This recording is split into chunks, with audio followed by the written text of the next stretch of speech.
The invitation arrived like a royal decree wrapped in cream vellum and sealed with gold wax. Sophia Hayes stared at it on the kitchen counter of their modest Brooklyn apartment, the embossed sterling crest catching the morning light.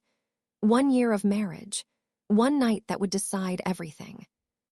She had met Alexander Voss in a tiny coffee shop near the Brooklyn Bridge. He'd introduced himself as Alex, ordered a plain black coffee, and spent an hour debating classic literature with her over a dog-eared copy of The Great Gatsby. She fell in love with the quiet, thoughtful man who listened more than he spoke. Months later, when he finally confessed, he was Alexander Voss, the heir to Voss Maritime, one of the largest shipping conglomerates in the world. She laughed. Then she cried. Then she married him anyway. Now, standing in the guest wing of the Voss Hamptons estate, Sophia smoothed the navy chiffon dress she'd bought on sale at Nordstrom Rack. It was elegant but simple, sleeveless, knee-length, no jewels. Victoria Langford, Alexander's mother and the iron-fisted matriarch of the Voss Empire, had offered her personal stylist. Sophia declined. She knew better than to accept gifts that came with invisible strings. "You look beautiful," Alexander said from the doorway. He leaned against the frame in a midnight blue tuxedo that fit like it had been born on him. Dark hair swept back, jaw sharp, eyes tired in a way that made Sophia's chest ache. In boardrooms, he commanded billions. Here, under his mother's roof, he always looked 5 years younger and infinitely more vulnerable. "Do I?" Sophia asked, turning to face him. "Or do I look like someone who wandered in from the staff entrance?" Alexander crossed the room and took her hands. "One night," he murmured, thumbs tracing circles over her knuckles. "One night to keep the peace. Mother's been trying." Sophia almost laughed. "Trying? Last month she asked if my mother ever worked as a housekeeper because I knew how to fold napkins properly. My mom was a pediatric nurse." "She's old world," Alexander said, the familiar excuse slipping out. "She's protective of the family name. Tonight matters, investors, board members, the Singapore expansion. Just stay close to me." Sophia searched his eyes. She loved this man, the one who still read to her at night, who drove her to the library when she missed her old job as a forensic audit clerk. But love didn't erase the truth. In this house, she would always be the outsider. "Okay," she whispered, "for you." The ballroom glittered like a frozen chandelier. Thousands of white orchids cascaded from the ceiling. A string quartet played Vivaldi. Waiters in white gloves circulated with Dom Perignon. New York's elite moved through the room like sharks in slow motion. Senators, hedge fund titans, old money heiresses. Victoria Langford stood at the center in silver silk that caught every light. 60 years old, surgically preserved to look 45, she radiated the kind of authority that made people straighten their spines without realizing it. Beside her stood Isabella Crane, tall, blonde, daughter of a Manhattan real estate dynasty. Isabella had been Victoria's chosen bride for Alexander since childhood. The fact that he married Sophia instead was treated like a temporary glitch in the matrix. "She's actually wearing navy," Isabella murmured, sipping champagne. "It's an anniversary, not a corporate funeral." Victoria's lips curved. She disappears into the background, exactly where she belongs. Alexander and Sophia descended the grand staircase. Every head turned. Victoria glided forward, smile arctic. "Happy anniversary, darling," she said to Alexander. Her eyes flicked to Sophia for half a second. "Sophia." "Mother," Alexander replied, arm tightening around Sophia's waist. "The board is in the library," Victoria continued smoothly. "Singapore logistics crisis. They need the CEO, now." Alexander frowned. "The party just started, I promised." "It's urgent." Victoria's tone sharpened to a blade. "Business comes first. That's the life of a Voss wife." She glanced at Sophia. "You understand, don't you, dear?"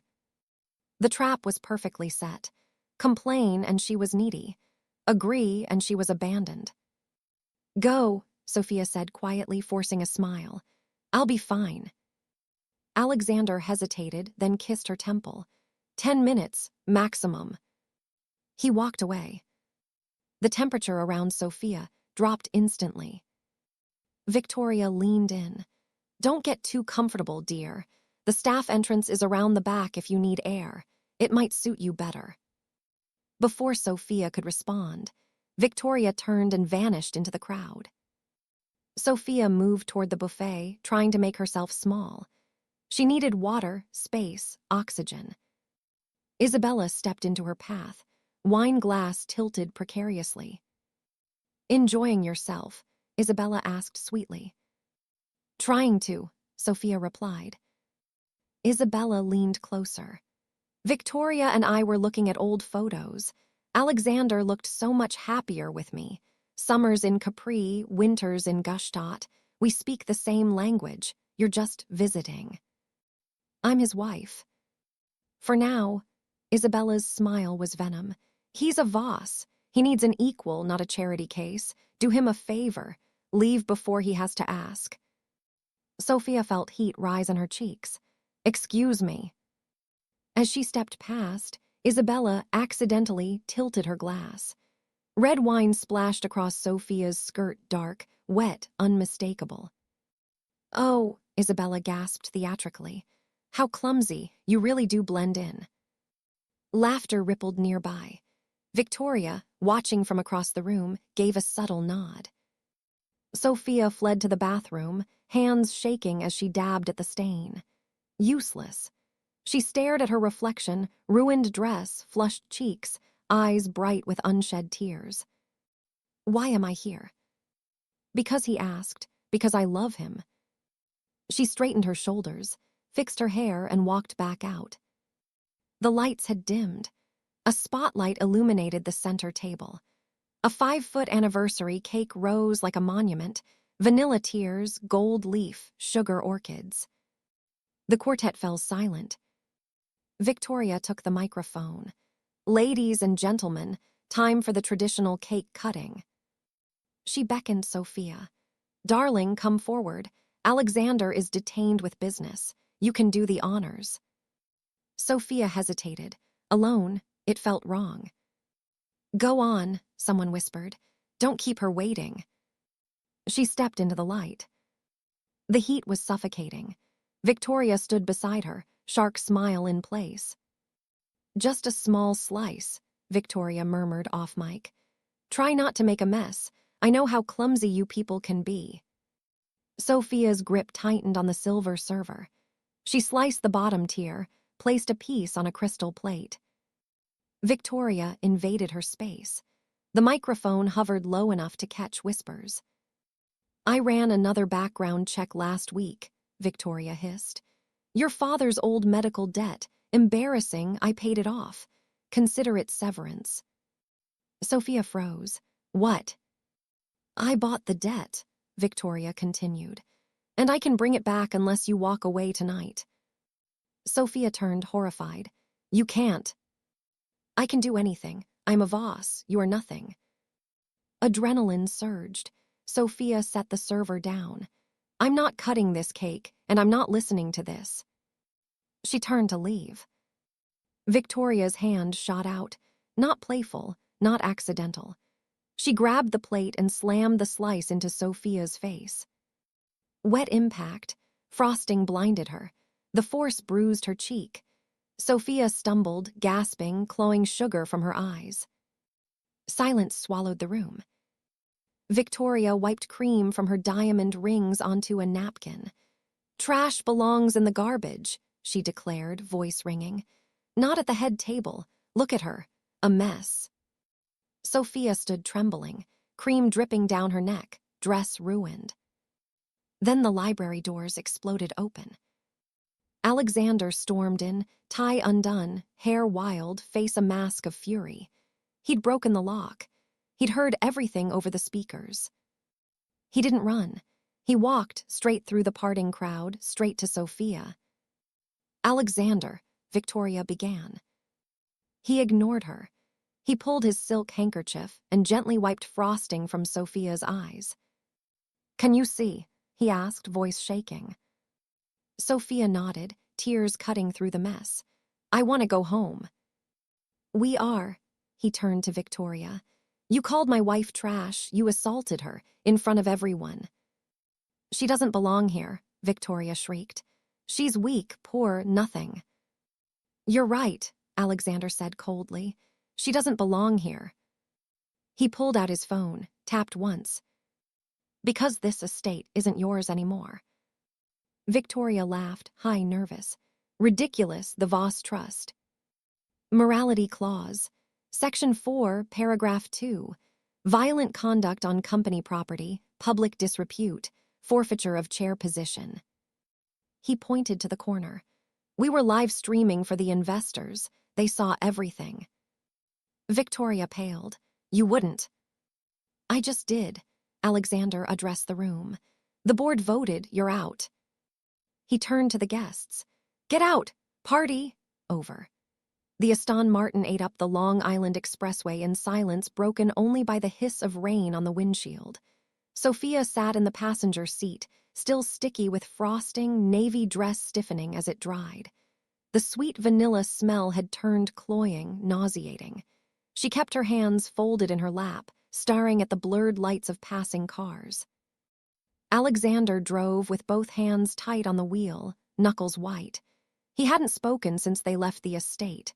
When he finally did, his voice cracked like thin ice. "I'm sorry." Sophia turned her head slowly. "You didn't throw the cake." "I let it happen." He hit the steering wheel once, hard enough to make the car swerve slightly. "I left you alone with her. I knew exactly what she was capable of. I thought one more night, one more compromise, I was a coward." "You stood up to her tonight," Sophia said quietly. "You walked away from everything. That's not cowardice." "It's financial suicide." Alexander exhaled sharply. "The trust, the accounts, the company shares, she controls half the mechanisms. She'll freeze everything before we hit the city line." Sophia reached over and placed her hand on his thigh. "Then we figure it out without the money." He glanced at her, really looked, and something in his expression softened. "I promised you the world." "You promised me that's enough." They reached Manhattan just after midnight. Alexander pulled up to the Pier Hotel. The doorman recognized the car and hurried over, but his professional smile faltered when he saw Sophia's state. Frosting in her hair, dress ruined, eyes red from crying. "Mr. Voss," the doorman said carefully, "welcome back." "Penthouse suite," Alexander told him, handing over the keys. 1 week." He walked around to open Sophia's door, draping his tuxedo jacket over her shoulders to shield her from the drizzle and the curious stares of late-night pedestrians. Inside the marble lobby, the concierge looked up from his screen. "Mr. Voss," a nervous smile, "we weren't expecting." "Swipe it," Alexander said, sliding his black Centurion card across the counter. The concierge ran the card, frowned, ran it again, a third time. The silence stretched. "Problem." Alexander's voice had gone dangerously quiet. "I'm afraid the card. Been reported compromised, sir. Declined, confiscated." Alexander's jaw clenched. He pulled out a Visa Infinite. Declined. Platinum MasterCard, declined. "She moved fast," he muttered. "Froze everything, reported identity theft." The concierge cleared his throat. "Without a valid method of payment." Sophia stepped forward. "We're leaving." Alexander looked ready to argue, then deflated. He retrieved the keys from the valet stand. They walked back out into the rain. In the car, the fuel light dinged, low. "I have $47 in my purse," Sophia said calmly. "And a Chime account she doesn't know about. $312, never touched Voss money." Alexander stared at the dashboard. $300. "That's gas and a roof tonight," she said. "Not here." They crossed the bridge into Queens. The glittering Manhattan skyline shrank in the rearview mirror. They pulled into the parking lot of the Starlight Motor Inn, a single-story L-shaped building with peeling paint and a neon sign that flickered vacancy in stuttering pink. The clerk behind bulletproof glass barely looked up. $89 a night, cash only after 11. Sophia counted out the bills. The room smelled of old smoke and industrial cleaner. Thin carpet, lumpy bed, bathroom with a shower curtain that had seen better decades. Alexander stood in the doorway like he didn't know how to enter. Sophia closed the door behind him. "Sit." He obeyed, perched on the edge of the bed in his ruined tuxedo, looking like a prince who'd been exiled to another planet. She went to the sink, wet a thin washcloth with cold water, and knelt in front of him. Gently, she wiped the streak of dried frosting from his cheek that he hadn't noticed. "You brought me away from them," she said fiercely. "That's all I ever wanted." Alexander's eyes filled. He pulled her into his arms, burying his face in her neck. They held each other on the scratchy bedspread, two survivors of a gilded war. Morning came gray and damp. Sophia woke first. Her phone buzzed incessantly on the nightstand, 99 plus notifications. She unlocked it. Twitter was exploding. #CakeGate trended #1 in New York, but the top video wasn't the assault. It was an edited clip. Sophia arguing with Isabella, Sophia stepping on Isabella's hem camera angle trick, Sophia near the cake knife looking angry. Then cut to black. The New York Chronicle headline: "Gold digger wife's meltdown at Voss anniversary, threatens guests, assaults matriarch." The article claimed Sophia had been intoxicated, demanded company shares, lunged at Victoria during a scuffle. Victoria was portrayed as the dignified victim trying to de-escalate. Sophia's stomach dropped. "Alexander." He stirred, sat up. She handed him the phone. He scrolled, face paling. "This is fabricated. We have the live stream." He grabbed his own phone, tried the company cloud. Access denied. Tried calling legal counsel. Number disconnected. "She scrubbed it," he said hollowly. "Deleted the raw footage, released this deepfake version." A sharp knock rattled the door. Alexander stood, placing himself between Sophia and the entrance. "Who is it?" "Room service." "This place doesn't have room service," Sophia whispered. Alexander peered through the peephole. His shoulders stiffened. He unlocked the door and yanked it open. Isabella Crane stood there in a pristine white trench coat and oversized sunglasses. Behind her, two men in dark suits, private security. "Found you," Isabella said, wrinkling her nose as she stepped inside uninvited. "God, Alexander, it reeks of despair and discount detergent." "Get out," he said, pointing to the parking lot. "I'm here to help." Isabella pulled a thick manila envelope from her Hermes bag and tossed it on the bed. "Victoria's disappointed. She's framing this as a mental health crisis, willing to pay for a quiet facility for Sophia. Vermont, perhaps, discreet." "You're insane," Sophia said, standing. Isabella ignored her, eyes on Alexander. "Daddy's worried. Stock dropped 4% this morning. Victoria's moving to declare you incompetent, undue influence from a toxic partner. She'll take the CEO seat, the trust, everything." She stepped closer, voice syrupy. "But it doesn't have to end like this. Sign the annulment papers in the envelope. Claim coercion. Say she drugged you. Come home. PR can spin you as the victim. We can be the power couple again." Alexander picked up the envelope, weighed it, then ripped it in half, in quarters, threw the pieces at her feet like confetti. "You're right," he said quietly. "I am a Voss, but the name used to mean honor. Now it just means bullies in expensive clothes." Isabella's face twisted. "You're making a very expensive mistake. When you're starving, don't come crawling back." She spun and left. The security followed. Alexander slammed the door, leaned his forehead against it, breathing hard. "She's right about one thing," Sophia said softly. "We can't fight them with nothing. They have the lawyers, the media, the money." Alexander turned. "We need a plan." Sophia's mind raced. A memory surfaced, Victoria's whisper before the cake smash. "I paid off your father's debt. I bought it." "My father didn't have debt," Sophia said. "He was meticulous, kept every receipt in a shoebox. Victoria's arrogant. She leaves trails because she thinks no one will look." Alexander frowned. "What does that mean?" "Before I met you, I was a forensic audit clerk. I know how to follow dirty numbers." She paced the small room. "You told me once your grandfather Elias was paranoid. Kept physical copies of the original bylaws and the founding ledger somewhere Victoria couldn't touch." "The Iron Vault," Alexander breathed. "In the basement of the old Voss textile factory in Brooklyn. Buildings condemned, demolition next month." "Does Victoria have the key?" "No, she hates that place, calls it filthy.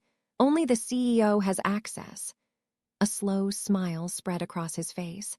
"And until the board ratifies my removal, which takes 48 hours, I'm still CEO." "Then we have 24 hours, Sophia said. She grabbed her ruined dress from the floor. "Put the tux back on. We're going to Brooklyn." The Voss textile factory squatted on the Brooklyn waterfront like a rotting giant. Red brick crumbling, windows shattered, chain-link fence sagging under danger, keep out signs. Rain had stopped, but the wind off the East River cut like knives. Alexander parked the Aston 3 blocks away. They walked the rest, Sophia in jeans and a hoodie bought with her last cash at a discount store. Alexander still in tuxedo trousers and shirt, looking like a ghost from another life. "This place gives me chills," Sophia muttered, slipping through a gap in the fence. "Grandfather loved it," Alexander said. "Said this was where real work happened. The Hamptons made people soft." They navigated debris to the heavy steel doors. Alexander pulled a rusted iron key from a separate ring on his chain. "Haven't used this since he died," he admitted. He turned it, the lock groaned, the door opened. Inside, stale air, oil and dust, pigeons fluttering in high rafters. Alexander switched on his phone flashlight. "Vaults in the sub-basement." They descended, rattling metal stairs, into absolute dark. At the bottom, a massive blast door like an old bank vault. Alexander spun the dial, left 40, right 10, left 85. Grandfather's birthday. Clank, hiss, the door swung open. Rows of filing cabinets, decades of paper. "The red ledger," Alexander said. "Grandfather said if the company ever lost its way, the red ledger would guide it back." They searched, dust-coated everything. Sophia's trained eyes scanned labels, patterns. "Alexander, look." She pointed to transfers. Millions funneled to Blue Heron in the Caymans. Dates lined up with suspicious events. "Rich people hide money," he said. "No, look here." She tapped an entry. 2 days before your father died in the boating accident, and recurring payments to Dr. Harlan, 20 years. Alexander froze. "My father didn't have a doctor named Harlan." Sophia pulled a leather-bound book from the bottom safe box. "Found it." Alexander opened the red ledger. Elias Voss's handwriting filled the pages. He read the last entry aloud, voice trembling. "My son is weak, married a viper. Victoria is not Kensington. She is fraud. Proof, siphoning funds to blackmailer in Zurich. Confront her tonight on the boat. If I do not return, trust bypasses her. To first child of Alexander, or if he marries woman of true virtue and good heart." Alexander looked up, face ashen. "She was on the boat. Official report said father was alone." Sophia whispered, "Do you think she—" "She killed him," Alexander said. "Or let him die, to protect her secret, to keep the empire." The blast door slammed shut behind them. Clang. Darkness swallowed the flashlights. They ran to the wheel. It wouldn't turn, locked from outside. An old intercom crackled on the wall. "I knew you'd come here eventually, Alexander." Victoria's voice, calm, distorted. "Mother," Alexander shouted, pounding the door. "Open this." "I'm afraid not. Buildings slated for demolition. Crew arrives tomorrow morning. Tragic if 2 squatters were inside when the charges detonate." "You followed us," Sophia said. "Tracker on the car." "Clever girl, too clever. Should have taken the annulment." The intercom clicked off. Alexander pulled at the door, screaming until his voice broke. Sophia looked up. "Alexander, stop." He turned, panting. "Look at the ventilation shaft. Too small for you, but I can fit." "It's 30 feet up." "Boost me." She tied her hair back.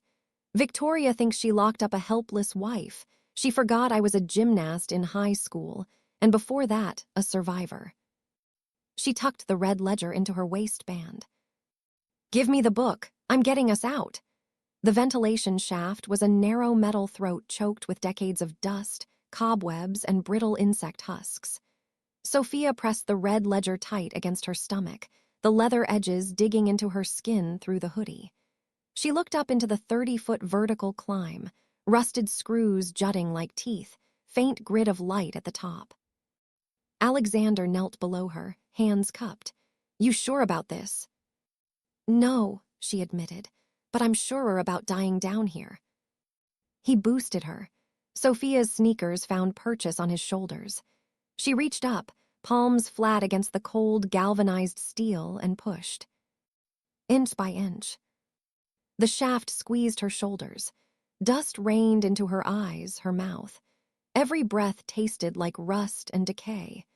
Her arms burned almost immediately, lactic acid flooding the muscles she hadn't used since high school gymnastics. 10 feet up. 20. The metal walls scraped her elbows raw through the hoodie sleeves. A screw caught the fabric.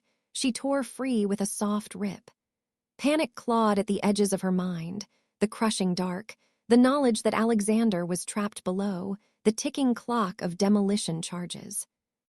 "You are not helpless," she told herself. "You are not trash. You are the woman who married him knowing exactly what this family was, and you are getting him out."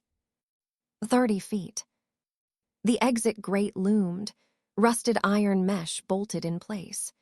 She braced her back against one wall, feet against the opposite, and slammed her palm upward. Nothing. Again, harder. The grate shifted a fraction. One more time, shoulders screaming, she drove her heel into it. The corroded hinges gave with a metallic screech. The grate clattered onto the roof above. Fresh night air flooded the shaft, cold, sharp, glorious. Sophia pulled herself through, rolling onto the gravel roof of the factory. She lay on her back for 3 seconds, gasping, coughing black dust. Then she scrambled to the edge and peered down. In the courtyard below, headlights sweeping. 3 black SUVs, men in tactical gear unloading crates, plastic cases marked with hazard symbols, explosives. Victoria stood beside a limousine, phone to her ear, silver coat billowing in the wind. "Yes," she was saying, voice carrying on the still air. "Rig the basement first. I want it to collapse inward. Structural failure, tragic accident." Sophia's blood turned to ice. They were rigging now. Tonight, not tomorrow. She couldn't call 911. Victoria owned half the local precinct captains. Alexander had mentioned it once at a dinner. Local PD would secure the perimeter while her people finished the job. She needed something Victoria couldn't buy. Sophia pulled out her phone. 4% battery, cracked screen, still alive. She didn't dial emergency services. She opened Instagram. In the last 24 hours, thanks to the edited scandal video, she'd gained almost 60,000 followers. Hate followers, mostly, didn't matter. She hit live. The screen flickered, connected. 200 viewers, 500, 2,000 in seconds. Sophia whispered into the camera, face streaked with soot, blood trickling from a scraped forehead. My name is Sophia Hayes Voss. I'm on the roof of the old Voss textile factory in Brooklyn. My husband, Alexander Voss, is locked in the sub-basement vault. Victoria Langford, his mother, is rigging this building to explode tonight to destroy evidence and kill him. She flipped the camera, zoomed on the courtyard, men wiring charges, Victoria packing. That is Victoria Langford, Sophia narrated. She murdered her husband, Alexander's father, 20 years ago to cover embezzlement and identity fraud. We have proof in the red ledger. If this feed cuts, it's because I'm dead. Send the FBI. Send the fire department. Do not let them cover this up. Viewer count exploded. 10,000, 50,000, 100,000. Chat flew by. Horror outrage, news outlets tagging in. Below, one of the men looked up, saw the phones glow. Boss, we've got eyes on the roof. Victoria's head snapped upward. Even from 30 feet away, Sophia saw the snarl twist her face. Get her, Victoria barked, and detonate manually, now. Sophia scrambled back from the edge. She had seconds. The North Fire escape, rusted, half-detached, hung over the alley. She sprinted across the gravel roof, boots crunching. Gunshots cracked behind her, bullets pinging off metal vents, ricocheting. She reached the railing, vaulted over. The ladder groaned under her weight. Rust flaked into her palms as she slid down, burning skin. She hit the alley pavement hard, knees jarring. First explosion rocked the building, basement level. Windows blew out in dusty orange blooms. The ground shook. Alexander. Sophia ran toward the factory, instead of away, toward the side entrance nearest the sub-basement. A hand clamped her shoulder. She spun, red ledger clutched like a shield, ready to fight. It wasn't one of Victoria's men. A firefighter in full gear, helmet, oxygen mask, held her steady. Behind him, red and blue lights flooding the street. Sirens wailed. FDNY trucks. NYPD cruisers boxing in the black SUVs. A news helicopter thumped overhead, spotlight pinning Victoria to the gravel like a butterfly on a board. You can't go in there, the firefighter shouted over the chaos. Structures compromised. My husband, in the vault sub-basement, Sophia yelled, pointing. Please get him out. The live stream was still running, millions watching now. The chat begged, save HIM, FBI en route. Firefighters deployed rescue teams with thermal cameras and hydraulic spreaders. The building groaned, another muffled boom from deeper inside. Sophia stood frozen in the alley, phone shaking in her hand, watching the entrance. Minutes stretched into eternity. Then 2 firefighters emerged from the smoke, supporting a coughing, dust-covered figure between them. Alexander. His tuxedo was shredded, face gray with concrete powder, but alive. He coughed violently, eyes scanning wildly until they found her. Sophia broke free from the paramedic trying to wrap her in a blanket. She sprinted across wet asphalt. Alexander saw her and dropped to his knees. They collided, hard, desperate. He buried his face in her hair, sobbing openly. You came back, he rasped. You crazy, beautiful woman, you came back. I told you, she whispered, kissing his soot-streaked cheek. I'm not a tourist, I'm your wife. Cameras flashed. CNN, Fox, local affiliates, the press had descended. Victoria's mercenaries dropped weapons as SWAT moved in. Victoria stood pinned by the helicopter spotlight, silver coat filthy, face a mask of fury and fear. Sophia stood, helping Alexander to his feet. She reached into her hoodie and pulled out the red ledger, still intact. She walked straight to the detective cuffing Victoria. "Officer," Sophia called, voice steady, broadcast to every camera. Her real name is Victoria Thorne, not Langford, not Kensington. This book proves she murdered Elias Voss, Alexander's grandfather, to steal the empire. She's been blackmailing and embezzling for decades. Dr. Harlan, her brother, can confirm. He's been kept in a Swiss sanitarium on Voss funds. Victoria stopped struggling. She stared at the ledger. Color drained from her face. Alexander stepped beside Sophia. "Checkmate, mother." Victoria was led away in cuffs, screaming legal threats that no longer mattered. The building groaned one final time, then held. The demolition charges were disarmed before full collapse. Sophia and Alexander sat on the curb, wrapped in foil blankets, watching the chaos wind down. Paramedics checked them both. Cuts, bruises, smoke inhalation. Nothing fatal. Alexander took her hand. "You climbed 30 feet through a death trap. You went live to the world. You saved me." "You would have done the same," she said. He shook his head. "I wouldn't have known how. You did." A detective approached. "We're taking Mrs. Langford, Thorne, into custody. Federal marshals are en route. The ledger's going straight to evidence. We'll need statements." Sophia nodded.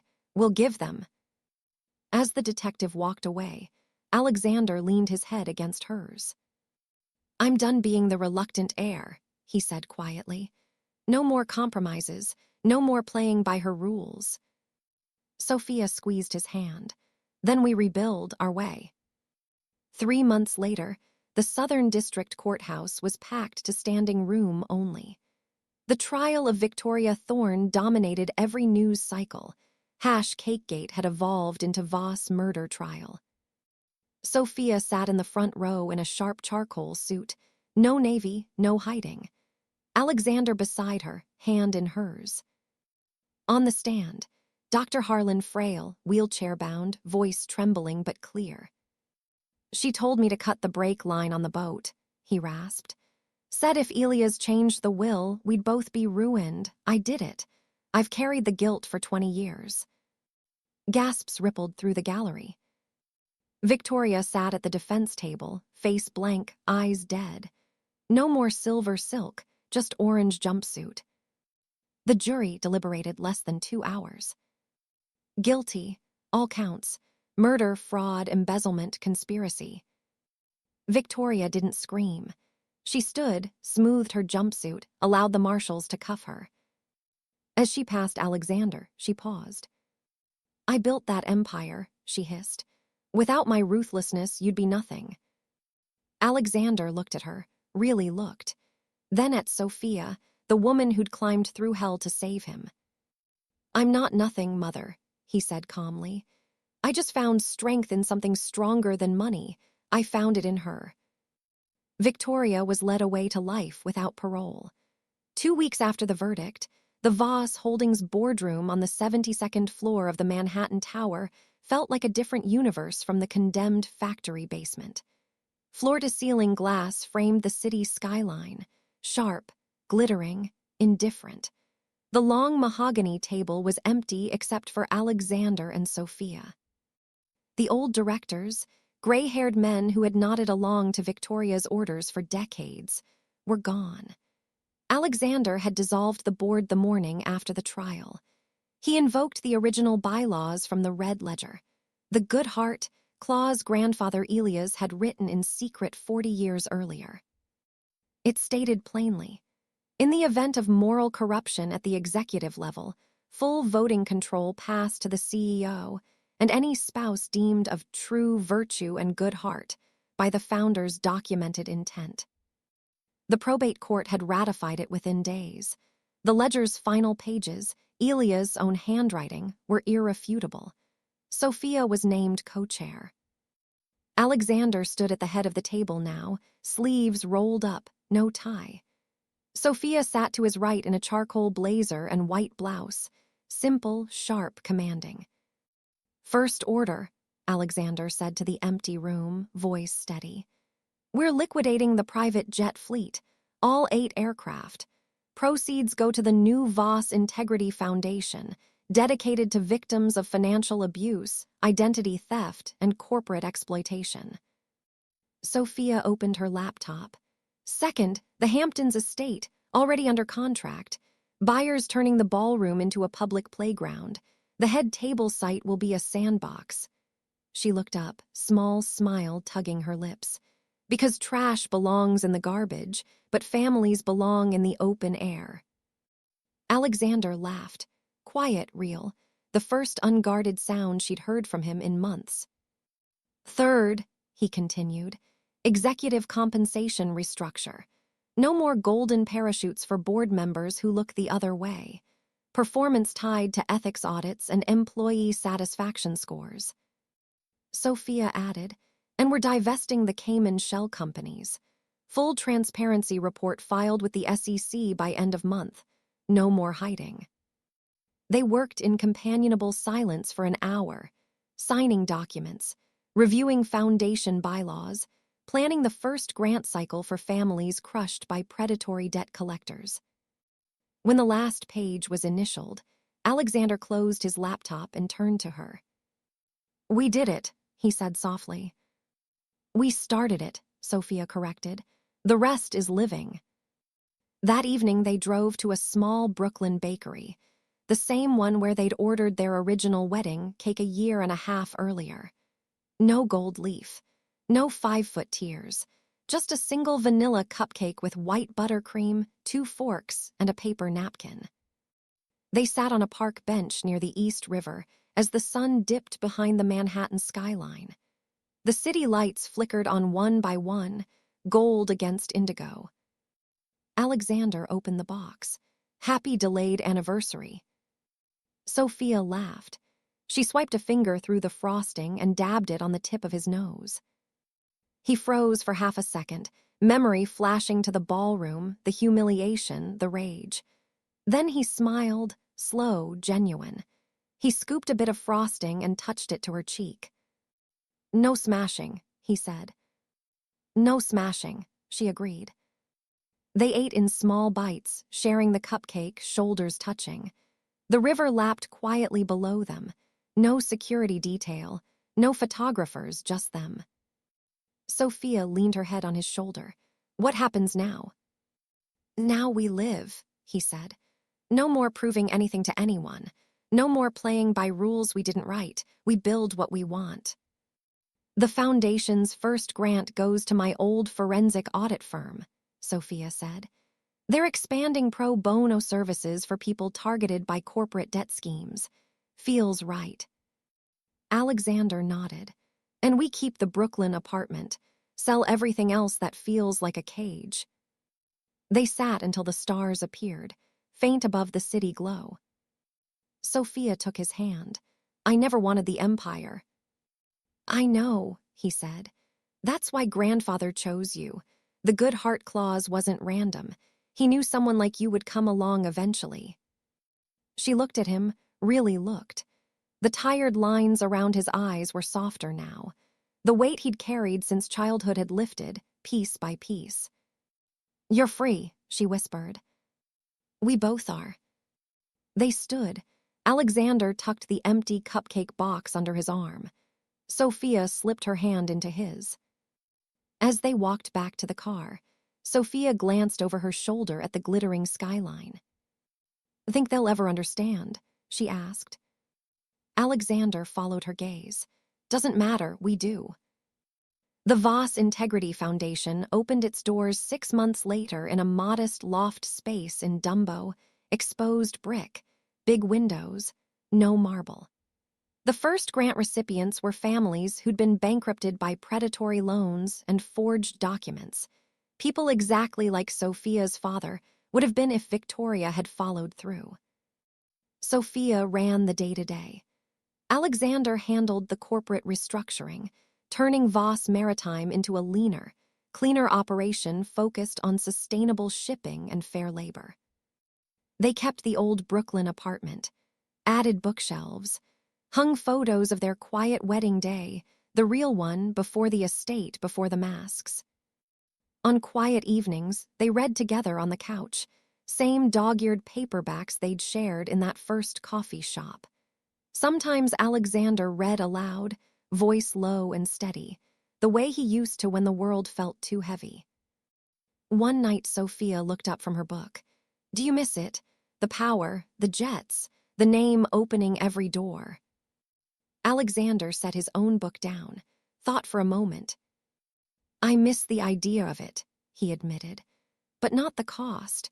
I'd rather have this, us here, no one telling us who we're allowed to be, than all the boardrooms in the world. Sophia smiled. Good answer. He leaned over and kissed her, slow, unhurried. Outside, the city hummed on ambitious, relentless, beautiful in its chaos. Inside, two people who had walked through fire held each other in the quiet. They weren't the Voss dynasty anymore. They were just Alexander and Sophia. And that was more than enough.